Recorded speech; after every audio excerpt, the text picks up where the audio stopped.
Welcome back to another video from the Debate Room podcast. This is episode 154, our week 4 of the NFL recap. It was a great week. Another NFL week. NFL football is great every week because every week, because of it's only a 17 game season, every week obviously feels so impactful, so significant. And that's why I think narratives swing so quickly.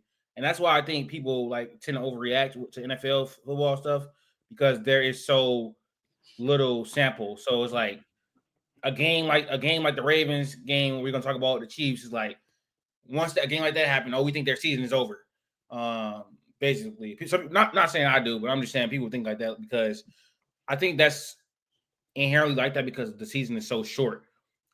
But yes, we'll be recapping week 4 in this video. Make sure you follow the podcast, subscribe to the podcast, follow us on our social media platforms up at the top of the screen, so we can continue to grow. Trying to hit 2,000 subscribers here pretty soon, and you can go throughout the episode and watch segments of what you are most interested in. Just go into the description and find it. But yeah, thank you guys for always tuning in. We're gonna start off with the Chiefs. They dominate the Ravens at home, 37-20, and it was pretty much not that close. They scored a garbage time touchdown at the end, that Justice Hill 71-yard touchdown. It was more like 37-13. They thoroughly dominated them. The Ravens started off with the momentum, went up 7-3. Then Lamar threw an interception, and the Chiefs dominated from that moment on. So, Q, my question to you is, where is your panic meter for the Ravens at this point in the season? Out of 10. Based on what the expectations would be, my panic meter is definitely at like a 9.5. We lost Buccaneers for the year. Roquan Swift went down. Marlon Humphrey went down. Those two haven't been having like the greatest of seasons, so it's not like they're still good like players on the team. Calvin Van Noy still hasn't came back yet. A lot of injuries piling up on the defense, even though the defense is bad anyway. Offensive struggles due to Derrick Henry not having like the greatest of season. Outside of week 1, he's been pretty pedestrian between himself and like play calling situations. Lamar just went out with a hamstring injury. Whether he's going to play or not next week I don't know yet. But yeah, things are not really looking good. They're like 2.5 games back in the division. Still think they're going to make the playoffs. Possibly you still win the division. But in terms of winning the Super Bowl, it's a very, very steep climb unless like massive changes are made. And I don't think the Ravens are going to swing to make big sweeping like type moves like that in the middle of the season. I just don't see it happening. So they're going to make the playoffs, but we're trying to win the Super Bowl, and I just don't think that's going to happen this year based on what's been going on. I think I was completely wrong about the Ravens. After that game against the Bills in week 1, I thought they were still the best team in the AFC. I was actually impressed with the performance. They did obviously lose a game after that Derrick Henry fumble, and then they weren't able to convert on that Lamar drive, and then Josh won the game. But I was still pretty confident in them after week 1 because I thought their offense looked amazing, and I feel like their defense would continue to grow throughout the year. And just based on the personnel that they had, the names on the back of the jerseys, I thought their defense would be better than what it was last year. I thought it could take some time because they were relying on some rookies to have some production like Malachi Starks and Mike Green, but Mike Green hasn't been good this year. Malachi Starks, I think, from what I watched, has been solid, but the defense has been awful since week 1. They have allowed 133 points this year. They're at the bottom of the league in EPA per play. It's just disastrous. They can't get to the passer. Their back end isn't good either. It almost feels like they need a culture change for the Ravens, honestly. Like, I'm all for players having their own voice and being in the media, but like Marlon Humphrey shouldn't be doing podcasts when they're losing games. Like that's almost a coaching thing. Like at some point you got to pull them in the office and be like, bro, you're not playing well. The team isn't playing well. Like maybe not do your podcast this week. Like that's like a level of culture that John Harbaugh has to build, and obviously he's built that over his time in the Ravens. But yeah, I think this team they have a coaching issue and they have a personnel issue as well. They're not giving Derrick Henry the ball enough. I think maybe because they feel like um, maybe they don't trust him after the fumbles through the first 3 weeks of the season. But giving him only 8 carries against the Chiefs is not great whatsoever. He should have got a lot more opportunities. They forced the throw way too much, and then they cannot stop the Chiefs whatsoever. I think they have good players on this defense.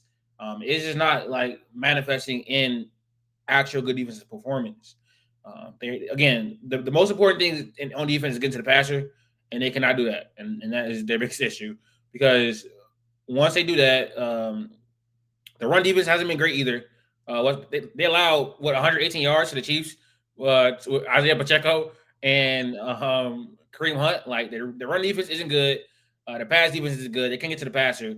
It is a bad defense overall, and I think that was pretty much unexpected. I think coming into the year, a lot of people thought the defense was going to improve. When you sign Jair Alexander, you draft Mike Green, you draft Malachi Starks. You obviously have Calvin Noe and Matabuke. You got Roquan Smith. You got Cal Hamilton. Like those are names, bro. Those are like that. It's supposed to be much better than this. Like even if it was just an average defense, they would be in a much better place. And it's not like the Ravens are in a hole right now, and I think that like in terms of them actually winning the Super Bowl this year or getting to the Super Bowl, which I thought they could, that is pretty much dead right now. And I will be very shocked that they were able to turn it around.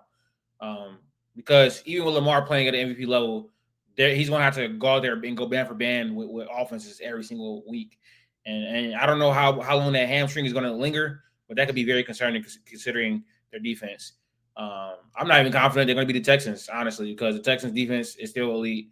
And at this point, anyone can score in their offense. We'll see.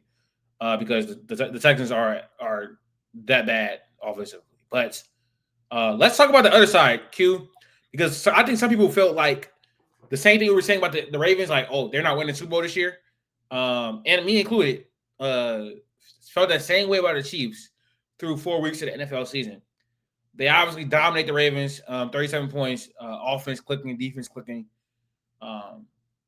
Do we think the Chiefs are back to being the favorites to go back to the Super Bowl? Do we think really the question is, are the Chiefs that we know and love, are they back? Are you confident they're back after 4 weeks of the season, after that, display against the Ravens? No, after 4 weeks, they are not back. They will be back though once Rashee Rice get back, and that will be their full complement of weapons. From then on, obviously we see what they did without Rashee Rice. They still had Xavier Worthy, Pacheco and Hunt seemed to be doing well for them, and they let Rashad Smith get some touches. And Travis Kelce, who plays well against the Ravens, but he also looked a little bit different due to there being more space because you got to pay attention to Tyquan Thornton, you got to pay attention to Worthy, you got to pay attention to Hollywood Brown. So that gives more space for Travis Kelce, at his slower, older age, so it's easier for him to work that middle of the field. So everything looks to be complementary pretty much so far. Once Rasheed gets back, they should look good. They always had a good defense. Just took a little while to get settled, get right. This is a perfect past 2 weeks just to build up. Got to get him against the Jags. We'll see what it looked like then against them and the Lions. But after Rasheed Rice get back, I pretty much think they'll be back to what they were doing. That's all they needed. I guess that's what we were saying the whole time. They just needed at least one weapon. Now they have one weapon. They will get two back, so they should be good.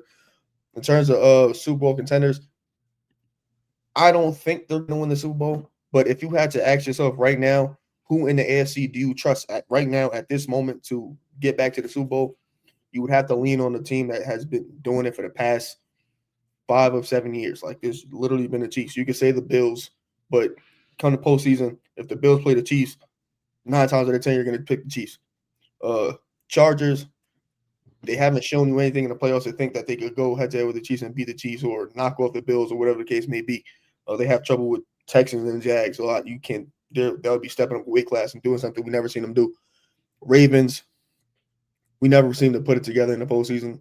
Never could win consecutive games, so it would be hard. And they pretty much have two boogeymen, sort of speak, in the playoffs between the Bills and the Chiefs. They just haven't beat either of those teams consistently. So yeah, the Chiefs have to be the favorite. Like you had to close your eyes and pick one and be the Chiefs. The Bills. I think the Bills look better right now. But that's neither here nor there. This is the first game this season where the Chiefs, I think, actually look like the Chiefs, and they're not even at full strength whatsoever right now. I think that when they get Rashee Rice back, pairing with Xavier Worthy and Tyquan Thornton and Hollywood Brown, their offense is going to be extremely dynamic. They're already a top 5 offense in terms of EPA per play without those guys. So if they can continue getting healthy and throwing the ball deep and just being an explosive running offense, their ceiling is winning another Super Bowl. I really think it is. The defense has came along these last 2 weeks. They look amazing against one of the best offenses in the entire NFL last week. So that was an encouraging sign. And they're a top 5 rushing team right now in terms of EPA per play. And I think that stat line and the fact that they've had success on the ground over the last 2 games may cause them not to trade for a running back, but they definitely should. They had 118 yards against the Ravens. They had, I think, 105 or something like that against the Giants, and they don't run the ball a lot, so that's why it's not gonna be as far as totals. It's not gonna be crazy, but they are the 3rd best team in the league in terms of EP per rush. So, heavily skewed by Patrick Mahomes scrambles, but neither here nor there. I wonder if that definitely could be in there for sure. Yeah, they should definitely shout something that separates that. Let me see.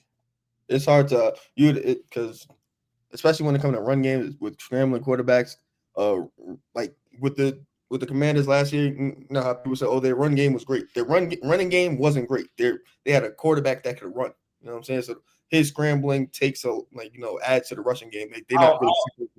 I'll look at where like Pacheco is and EP per rush, and where what's his name? Kareem. EP per rush.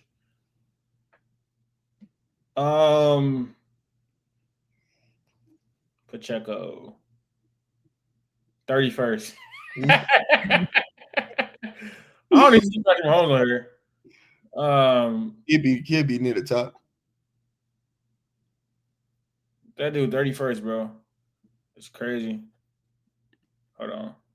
No, I know Pacheco had already started off really bad. I don't think Mahomes got enough rushes to qualify. But yeah. That might be true that Mahomes production on the ground is screwing that. But I do think over the last 2 games they've had really, really good rushing games, for sure, which is going to be helping that as well. But the Chiefs, that was the first game in a while actually that they look like the Chiefs. So that's an encouraging sign. I think I definitely counted them out too quickly. Because obviously they have some holes still. Like the running game, I'm not gonna say it's good. Still, it's not good, despite what the stats say. The defense definitely have looked good over the last 2 weeks, but prior to that, they were not the greatest. I mean, they were good against the Eagles. Good against the Eagles. Yeah, they were good against the Eagles, but everybody has been good against the Eagles this year. Like honestly, so. I mean, I can't really weigh that, like, to be honest. But stopping the Ravens for sure, though, is they're one of the best offenses in the league. That's definitely impressive. So the Chiefs, I think, are rounding back into form. They project them to the rest of the year. If Worthy can come back and be the level of receiver that he was before he went down, just a targets merchant, like not merchant, but like you can pepper him with targets and he'll be fine. He'll produce. Having him and Worthy, that's just very dynamic. Not the greatest wide receiver duo ever, but with Hollywood Brown in the aggregate and Tyreek Thornton in the aggregate, that's like probably a top 12 receiving room, I would say. If everybody's healthy and playing at the level that they can, that's one of the better ones in the league. Like it's better, definitely above average. So yeah, there's that. We had another game that I'm really excited to talk about too. Packers and Cowboys tie in overtime, 40-40.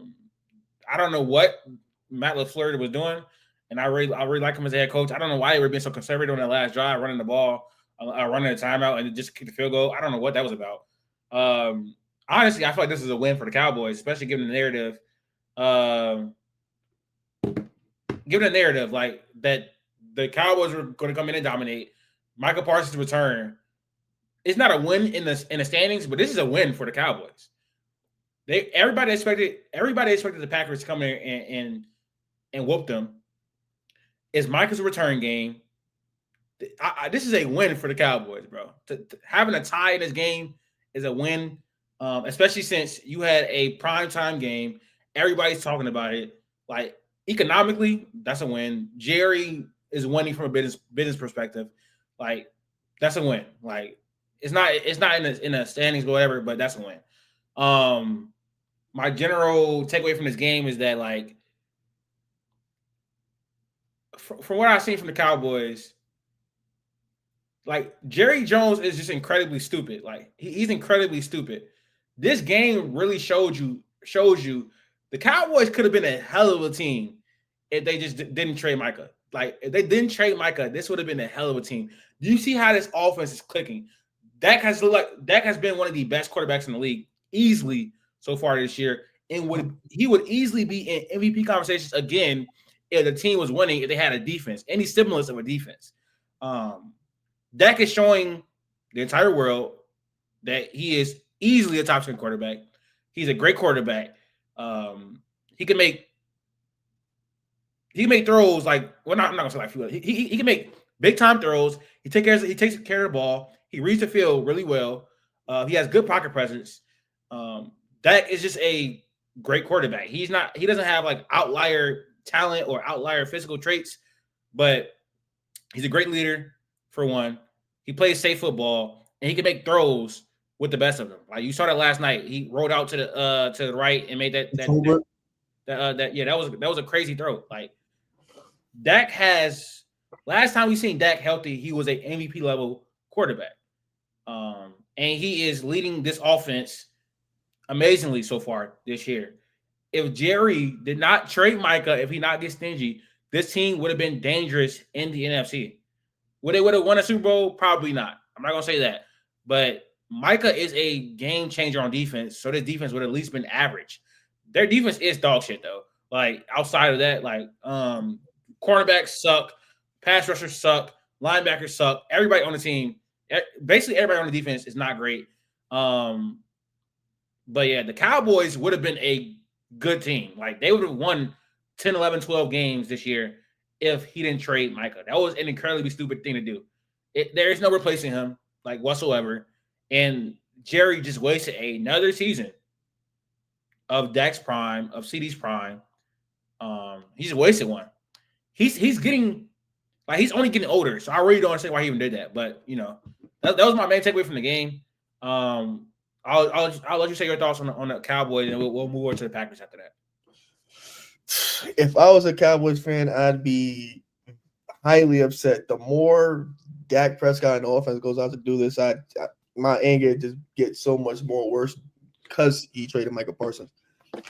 Like you said, if you had Micah Parsons on this team, they go from 31st, 32nd, like bottom defense to, if I'm conservative, I'm going to say 18th. Still not great, but enough. It's good enough that you can make stops with where you're at.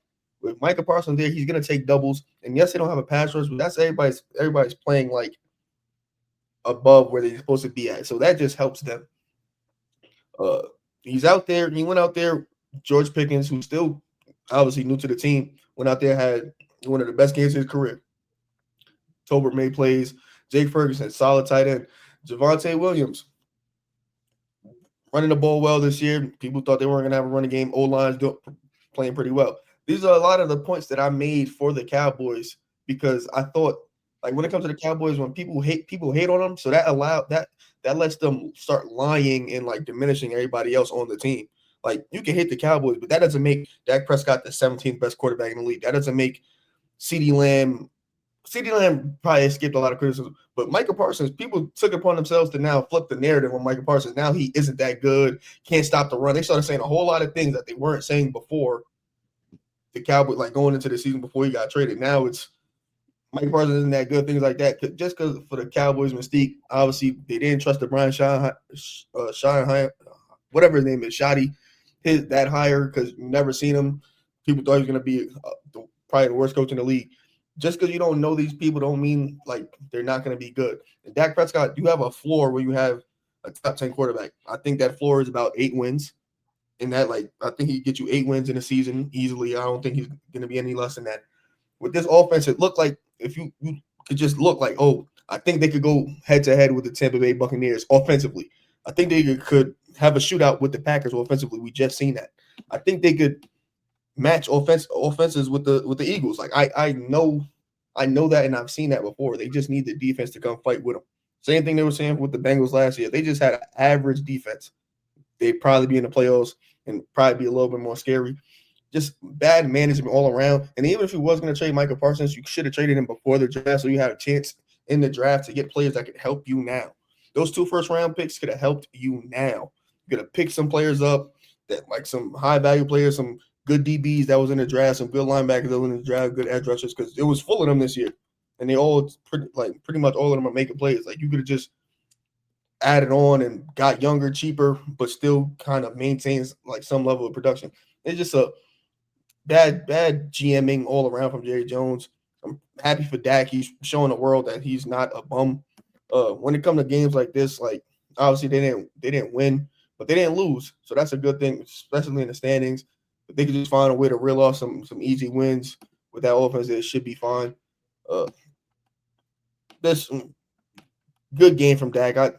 He was dealing. He was in the voice chat all day last night. He was really carving them up, and nobody like thought that every time the Cowboys face a good team this year, they're gonna get expected to blown out. And when they don't get blown out and they keep it really close, that's always gonna be a win for the Cowboys this year. Do you feel like the Packers have came back down to earth over these last 2 weeks? They lost to the Browns, and then they get in a shootout with the Cowboys after their defense was talked about as elite. And they're not that yet. I mean, they're not elite right now, at least in terms of like the numbers. After giving up 40 to the Cowboys, do you feel like they came back down to earth over the last 2 weeks? We were talking about them as the favorites to compete with the Eagles this year. Do you feel like they came back down to earth a little bit over the last 2 weeks? I wouldn't say came back down to earth, but I think they got like a culture shock. Like they were riding high. I think they just realized these past 2 weeks that this is the NFL. These are grown men playing for their lives, playing for money. Like you not about to go into anybody's stadium and just, dog walk them every single time. You're not going to win all these games against professionals. They had the linemen talking about they could go undefeated. That quickly came and crashed and burned. Like they're still a young team, so they don't know what they don't know, and they just talking just to talk. But I think they learned some things like these past 2 weeks that you always got to keep it buttoned up, especially Jordan Love. Like I think he bounced back from that bad pick from against the Browns. Played pretty well last night. Played amazing last night. Pretty well is kind of like understating it.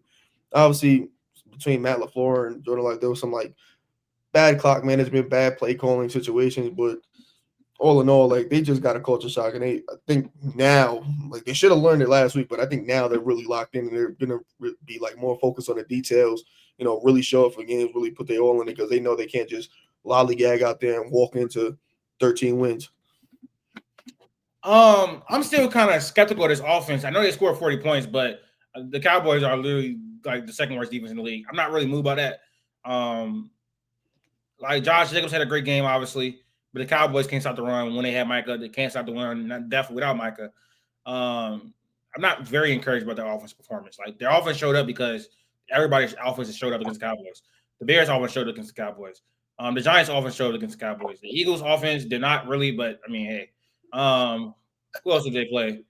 That's it. Only been 4. Oh yeah, right. Everybody offense has showed up against the Cowboys. They're a bad defense. I'm not really I'm still skeptical of the offense because they don't have great weapons, and Jordan Love's decision making is still a very big concern.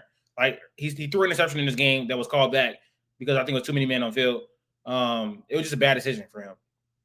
His decision making is still not great, and in terms of the tie, I don't know what Matt LaFleur, like I said earlier, was doing. I don't know why he was being so conservative in his play calling. It almost seems like he doesn't. Into what you said, I think his play calling has something to do with the whole of the Jordan Love. I think he doesn't trust.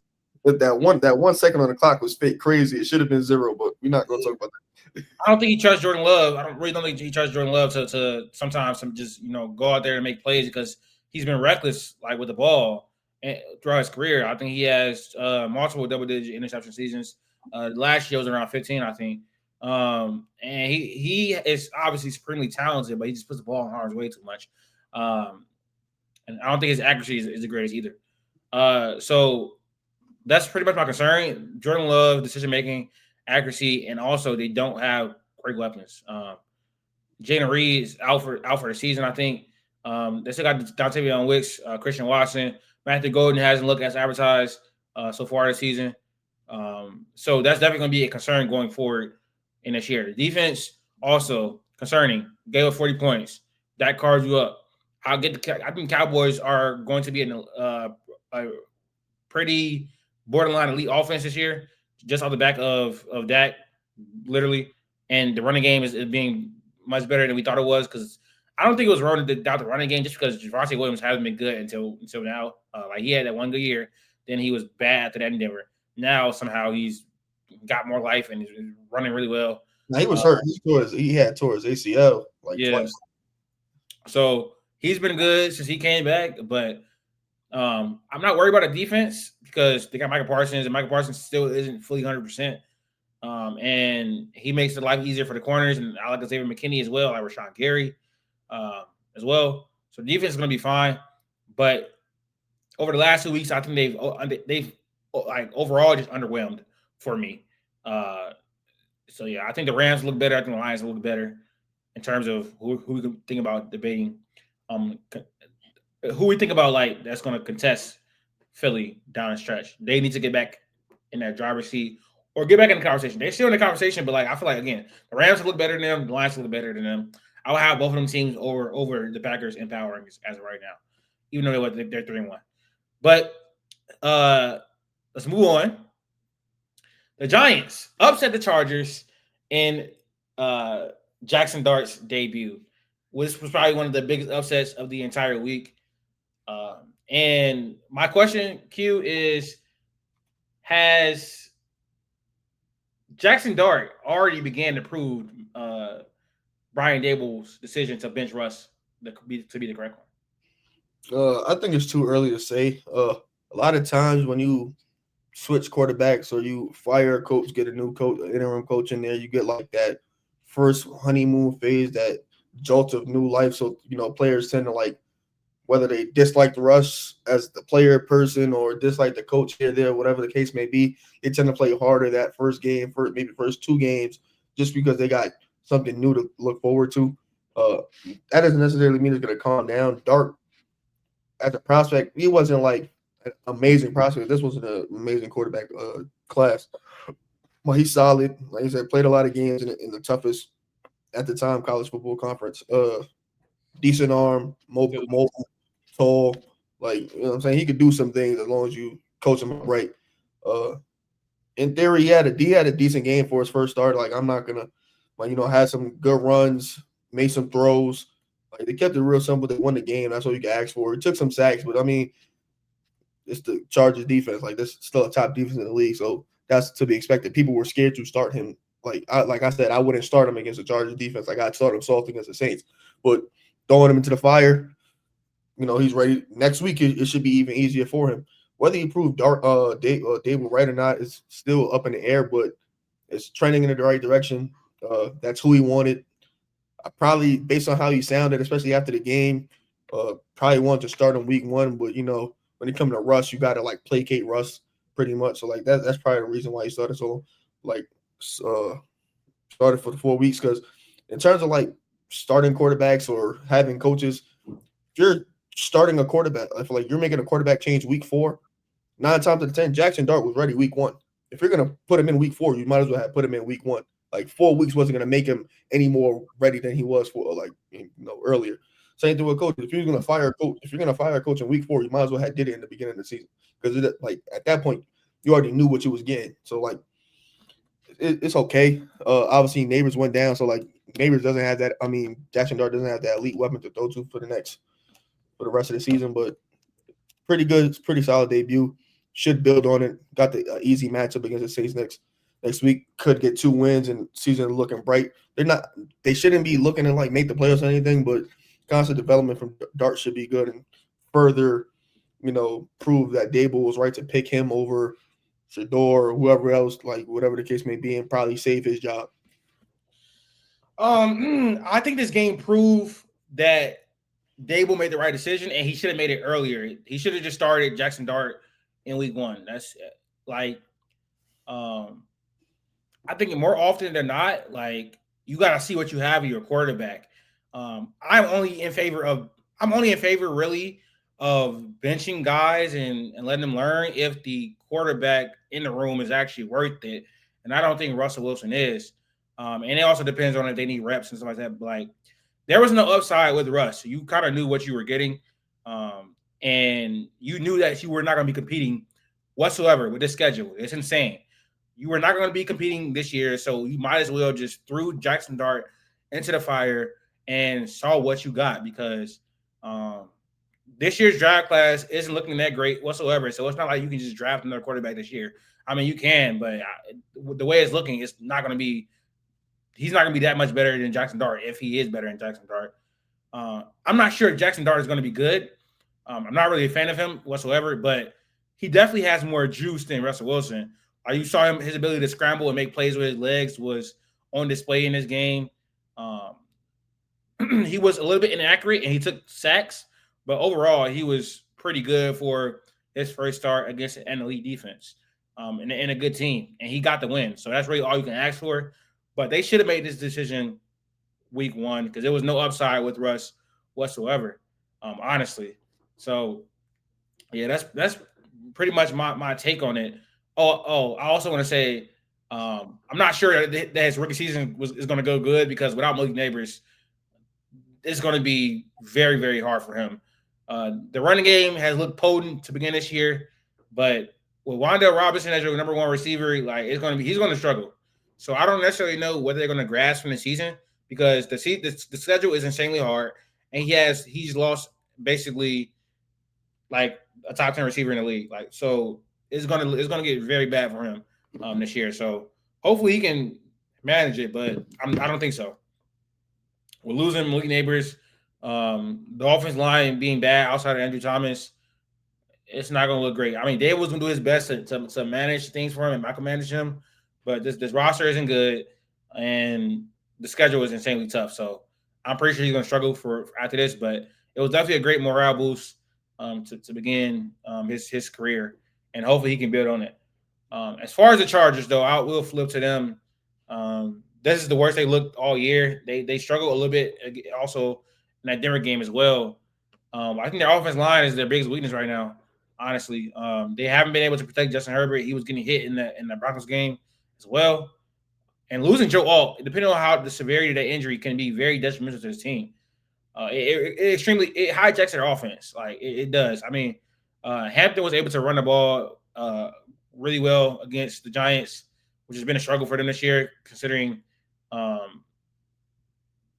think the Cowboys were able to run the ball on them. I think the Chiefs were able to run the ball on them, and so were the Chargers.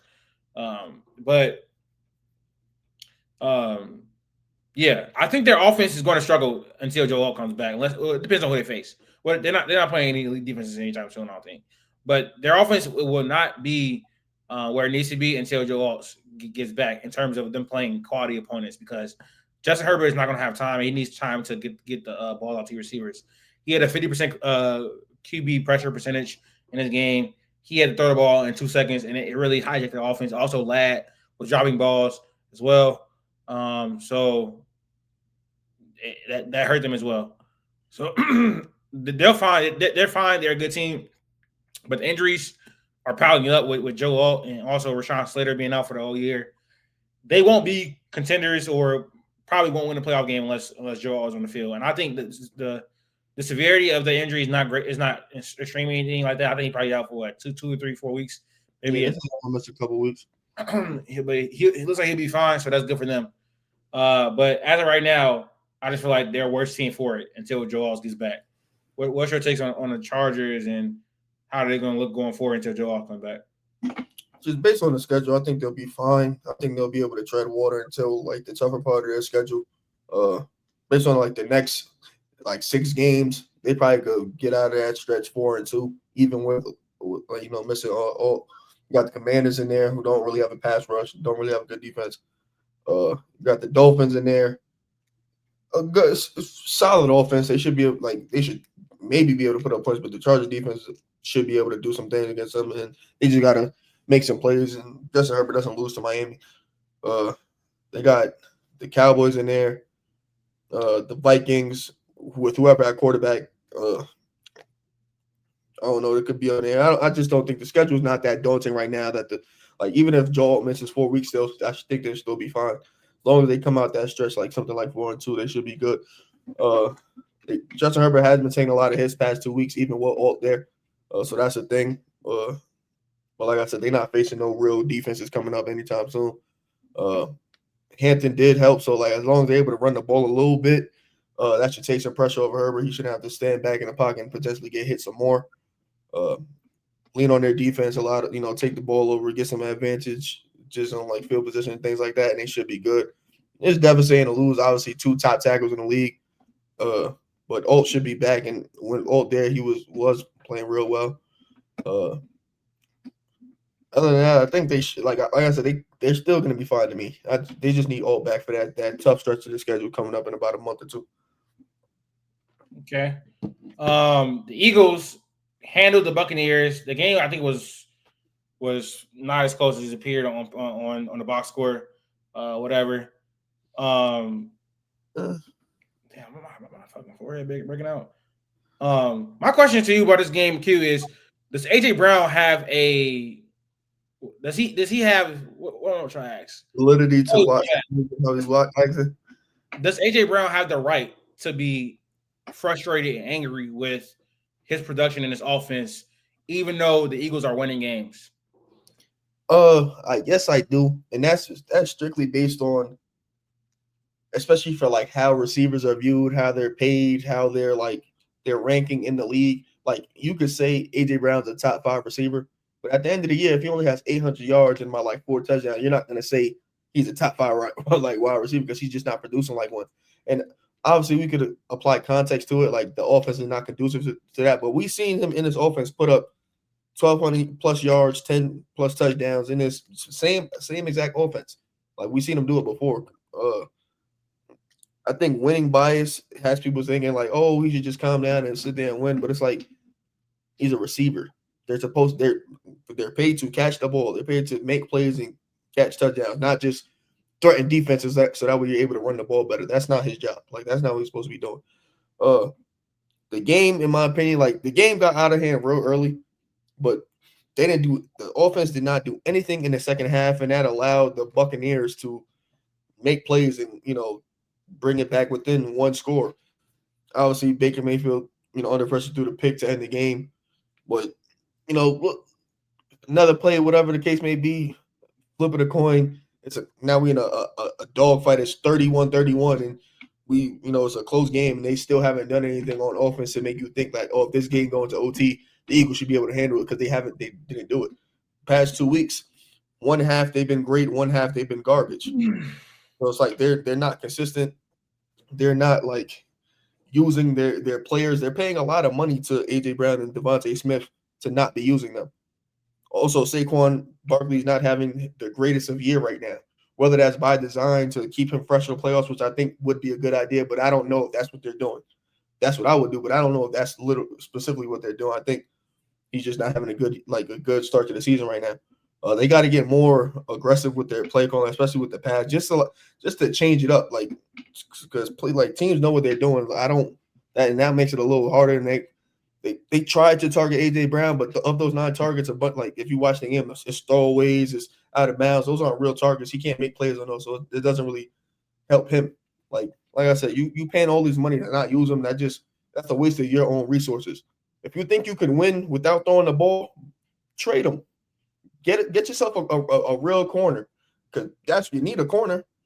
Like, you need another corner. You need another edge rusher. If AJ Brown, if you don't need AJ Brown, if you're not focused on using him, you might as well trade him and get something that you actually need on defense. Because that's what you need help at the cornerback 2 spot. You need help at edge rusher. That's a plain and simple. If you don't want to use him, don't use him. Just trade him. Yeah, I think even though the Eagles are winning games this season, they haven't been in convincing fashion. So I think that's a bit concerning. Like, the way they're winning these games, like, you shouldn't be like complacent, and you shouldn't be satisfied with the way that they're winning games. I think if you're an Eagles fan, like, obviously you don't want to lose, but you need to look better in these wins, because I think unless you're asking the team to just turn it on come playoff time, they'll be in danger of losing games if they continue to play like this. Their passing offense has been awful. Their running offense has still been top 5, whatever, with the tandem of Saquon Barkley and Jalen Hurts, because of how he can affect the game on the ground. But their play calling hasn't been good. Jalen Hurts hasn't been good with his accuracy this year, and it's really hurt them this year. They had to heavily lean on a defense, which has been elite, but even a defense has holes with their edge rushers, with their cornerback too, so they are still susceptible to passing plays. This team is flawed, and then they need to make improvements on their flaws, or they're not going to win another Super Bowl with this iteration of the team. That's pretty much it's plain and simple. Obviously, I think I have them as the best team in the league right now, but a lot of that is due to record, and they have beat some tough opponents. They beat the Rams, they beat the Buccaneers, they beat the Chiefs. You got to give respect to all those wins, but they haven't looked the best while doing so. So the one thing, the difference between now and 2023, when they look this bad, the defense is elite, and it wasn't elite in 2023. So that's a major difference between those two teams. And they've been finding ways to win games. The defense has been insane as far as blocking kicks. They had another block kick for a touchdown this week. I think someone said they got more block kick touchdowns or something like that than passing touchdowns this year. I don't know if that's true. or more defensive touchdowns this year than passing touchdowns. That might be true. Let me check that right now. Touchdowns. Team defense. Let me see. Passing touchdowns. Ooh. Jalen Hurts has 5 passing touchdowns and through 4 games this season. Team defense touchdowns. Oh, that's touchdowns allowed. Never mind. I'm not even gonna go down that rabbit hole. But anyways, yeah, their offense, at least their passing offense and their running offense hasn't been as potent. But their offense as a whole, I think it's still like top 12 in the league or whatever. But it's just far worse than what it was last year. So far to the beginning of the year, and it's something they got to address. And I saw a tweet like they've been blaming it on the OC, but their passing offense has struggled in 3 straight years, and they had 3 different OCs. So at some point, it's not the coordinator at that point. It's just really not. Like, you can't just keep blaming the coordinators. I know that the raw schemes aren't the greatest or whatever, but you just can't keep blaming the coordinators. And you got to look at the quarterback. Jalen Hurts is not great throwing the ball in the middle of the field. We all know that. So they don't really call like stuff towards the middle of the field for him to get open and stuff like that, or for him to hit receivers and stuff like that. So yeah, their offense needs to be better, like point blank period. As far as AJ Brown, I don't know. I mean, he wants to contribute to their winning, so I get it. He wants to, earn his money, and he wants to perform. I think every athlete doesn't just want to get carried. They want to be out there actually impacting the game, especially if they're supremely talented. But I mean, Smitty is okay with it, I guess. He's like, shit, we winning, whatever. But I do think like the shit online is unnecessary as hell. Like, dude, I think that if AJ Brown has concerns about the offense, just voice that to the coaches. Like, why do you have to show your frustration online? Like, what that causes drama. That causes distractions within the team. That probably makes his relationship with Jalen Hurts even worse. So I don't get that. I don't get it from that perspective. Like, I get being frustrated, but like, why do you have to actually do your cryptic online stuff, all the posts? Like Brody, like you don't need to do that. I'm almost 100% like I'm not in that locker room. I'm not in the organization. I'm almost 100% positive he definitely has brought this up before.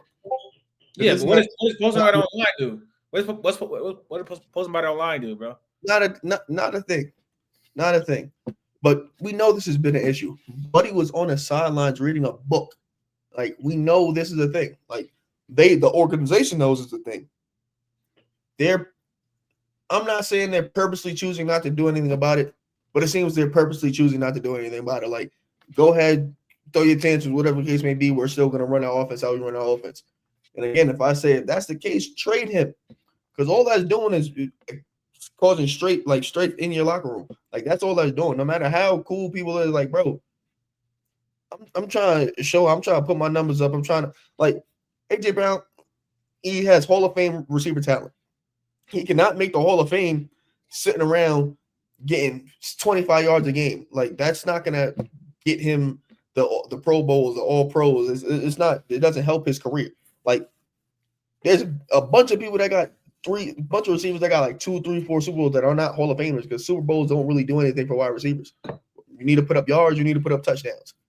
That's the only way he's gonna actually, extend his legacy. Winning 3 Super Bowls, not doing anything in those games doesn't do anything for him, and that's where he's going at. He said this after they won the Super Bowl. He said that didn't make him happy. Like, he came out and said that.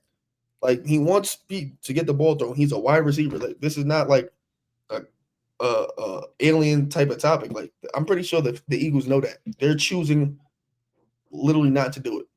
Like, I mean, I don't. They're not choosing. Defenses are playing against them well. The play calling isn't great. Hurts hasn't been great. I mean, it's not like they're choosing to do it. I just like. I'm not saying like they saying like F you. I'm just saying like they're doing what works. It's also not productive. Like that's not helping. Like, dude, like no, it's not. Like, I don't know. I guess he has a right to express his frustration in any way he wants to do it.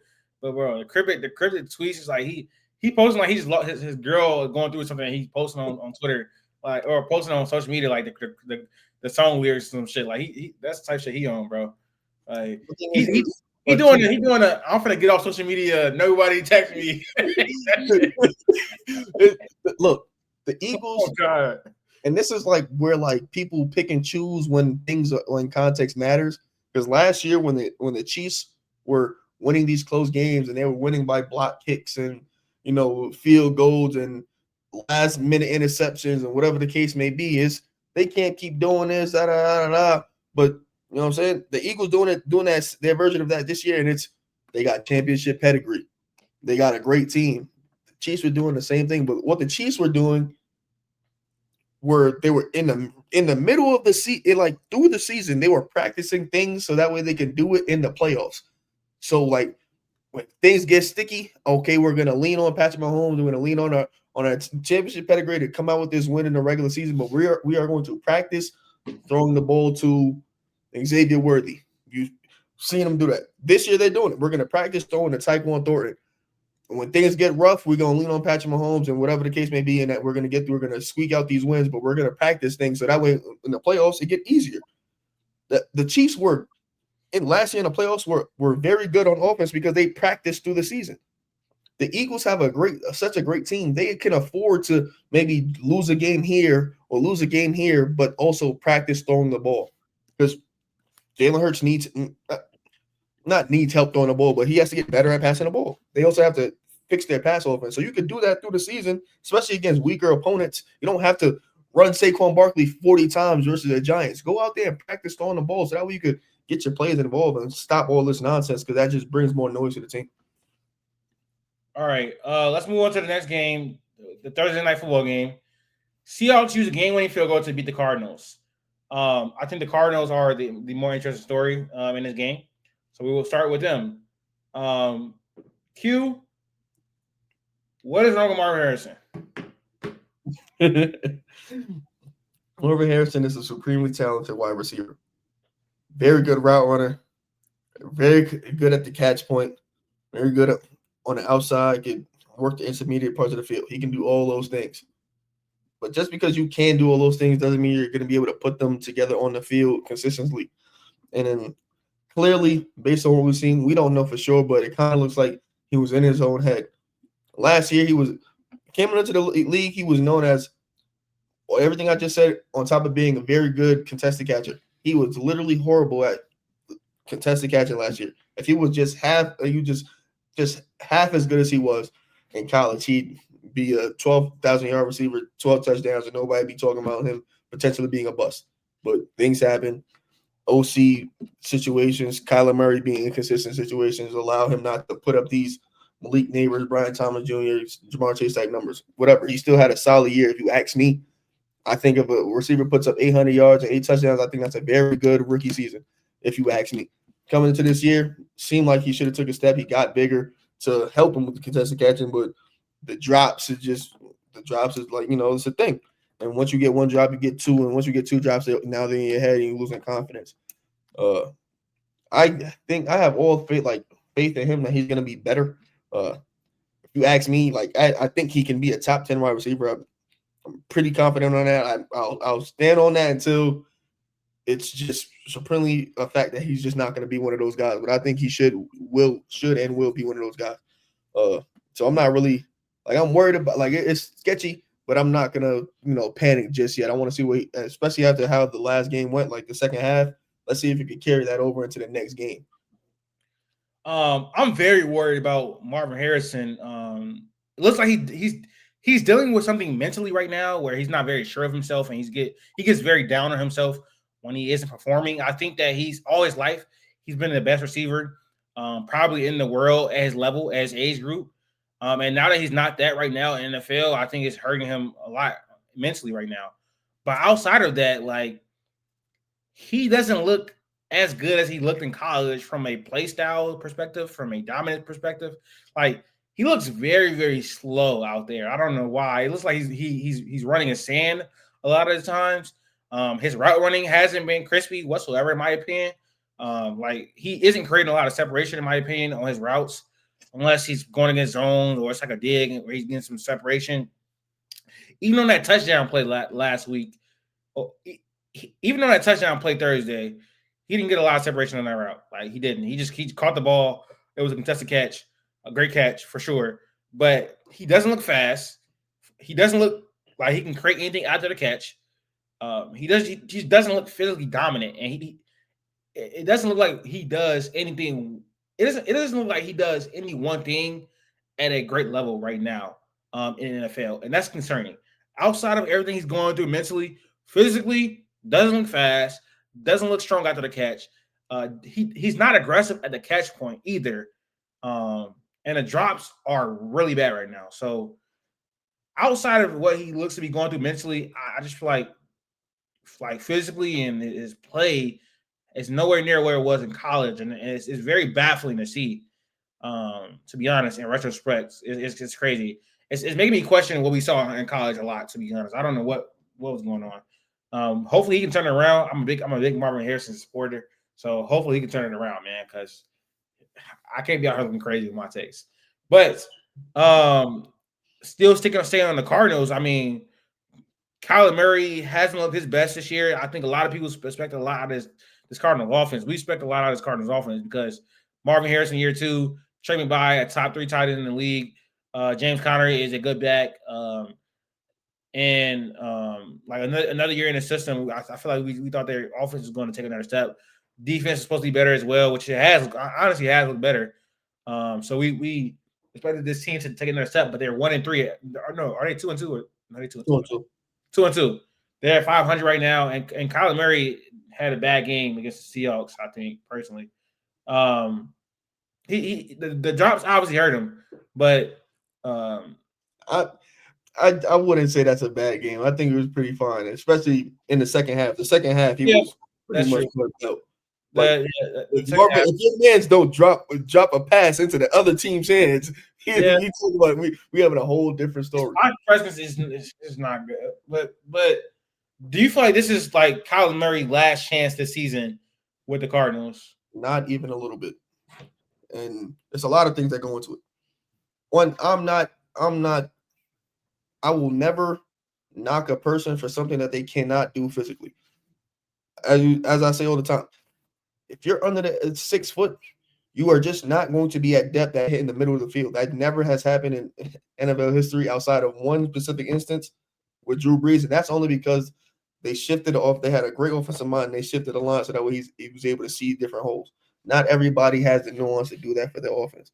That doesn't completely absolve Kyler Murray from not being able to hit the field, but it's a reason, not an excuse.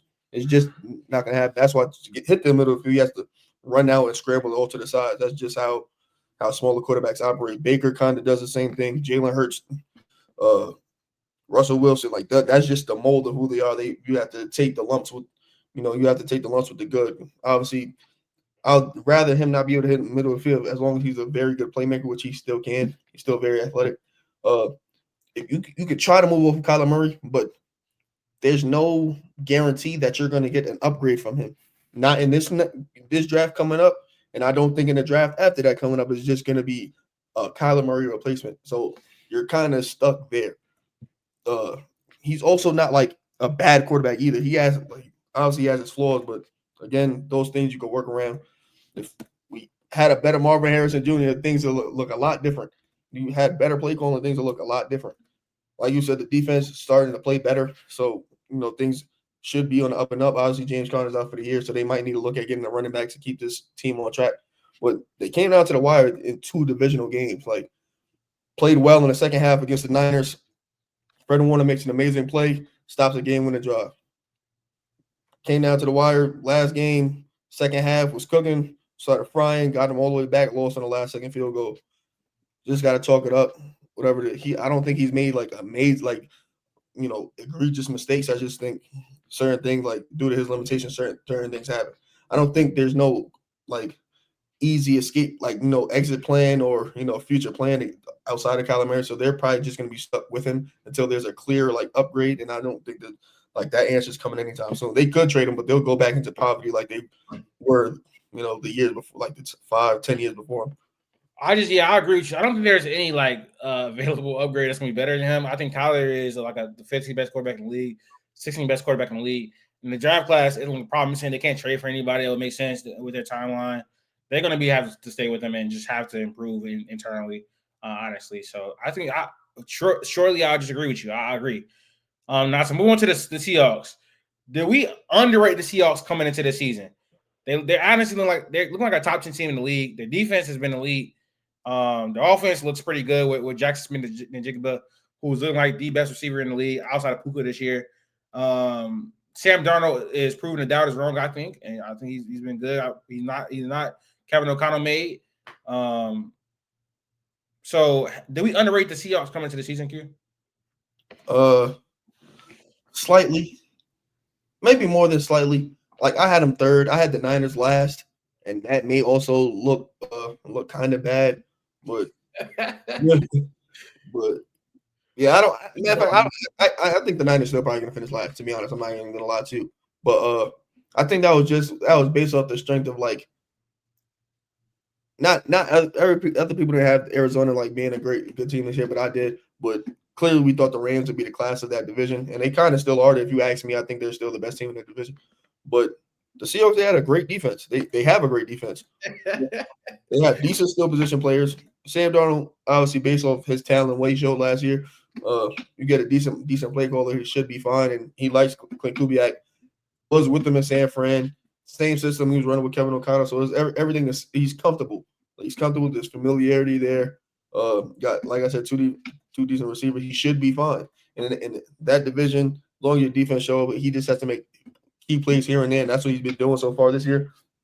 So, yeah, we might underestimate them. Whether they are contenders or not, that's a different story. But strictly regular season team, I think they look better than – I think they – before we say look better than what they did with Geno the last year and a half. So, yeah, good team. Bro, go look what I was saying in the Discord about that Mike Green, bro. Oh my god. Anyways, yeah, the Seahawks I think are a top 10 team in the league. I just think they are. The defense is elite. The offense has been clicking. Kenneth Walker, Zach Charbonnet, they're really good. As a duo. Sam Darnold has been proven the doubters wrong. Been standing in the pocket, making really good throws on time, on target. Um, and he's been great. JSN is just breaking out. In this game, he wasn't getting targeted in the first half, I think, and Sam Darnold was still making plays to other receivers on the field. Um, the Seahawks defense is great, and I think they have room to grow because Tariq Woolen hasn't been great this year, and they have some cornerbacks that are better than him that aren't getting playing time, and once he's gone, they'll be good for them, and they'll get draft capital back. But the defense line front seven is really good. Um, yeah, that's pretty much how I feel about the Seahawks. They are definitely proving people wrong. They're not a great story right? They're not like a crazy story right now because there's more interesting stories in the NFL. But if they continue this up and they win like 10, 11 games, they'll be one of the better stories in the NFL this year, I think. So that was it in terms of the game. We can get into our Week 5 power rankings right now. I'll say mine. I do have mine. I think pulled up. Let me see. Really nice. Really nice. All right. So my Week 5 power rankings. My top 10 teams in the NFL this week are at 10, the Buccaneers. At 9, the Seattle Seahawks. At 8, the Indianapolis Colts, who I think actually moved up despite the loss. I honestly didn't think they would have won that game if Adonai Mitchell doesn't just throw the ball out in his zone. That was crazy. At 7, the Chargers, pending Joe Alt's injury. The six, the Kansas City Chiefs. 5, the Green Bay Packers. 4, the Los Angeles Rams. 3, the Detroit Lions. 2, the Buffalo Bills. And number 1 are the Philadelphia Eagles. Very difficult week, I think, for power rankings. A lot of those teams are very close to each other. The only thing is like a lot of gap from like 3 through 6 or so. The Lions have looked amazing since week 1. Their offense is clicking. They've been like a top 10 defense as well this year. Competition outside of that first game hasn't been the greatest, so I want to see how the defense. Well, the defense did perform well against the Ravens. I think they sacked Lamar 7 times, created some turnover plays as well. Who played well against the Rams? The Lions. Oh yeah. The Rams barely lost. They lost the Eagles with 2 blocked field goals, or they would have beat the Eagles. And they just beat the Colts, who I think are a really good team as well. The Packers. Oh, you do? Huh? You think the Colts is really good? They're number 8. I mean, what can I say? Yeah, those are my top 10 teams in the league right now. All right, my top 10 team. Well, top 10 power rankings. At 10, I got the Jags. At 9, I got the Colts. At 8, I got Seattle. Matter of fact, no, I'm gonna do that over. At 10, I got the Colts. At 9, I got Seattle. At 8, I got the Bucks. At 7, I got Kansas City. At 6, I got Green Bay. At 5, I got the Chargers. At 4, Lions. 3, Rams. 2, Eagles. 1, Bills. Yeah, I think same 10 teams, honestly. But you had the Jaguars. I don't got them in there. Who was your last team? The Colts. No, the Buccaneers. You got one team in there that I don't got. I don't know how. 1, 2, 3, 4, 5, 6. No, I took out the Jags. Okay. Oh, yeah, Jags are your 11 team, I think. Yeah, like the honorable mention, Jags. All right, man. That's going to do it for episode 154. Make sure you like, comment, and subscribe to the video so you can continue our growth. NBA back really soon. NBA draft coming up really soon. We're about to get to it, man. We're trying to balance everything, but we're going to be releasing more videos and segments and TikToks more than we have been recently has been really bad for us productivity wise. So it's getting late again. 11 o'clock. About to go to sleep, man. So lay y'all, and we're out.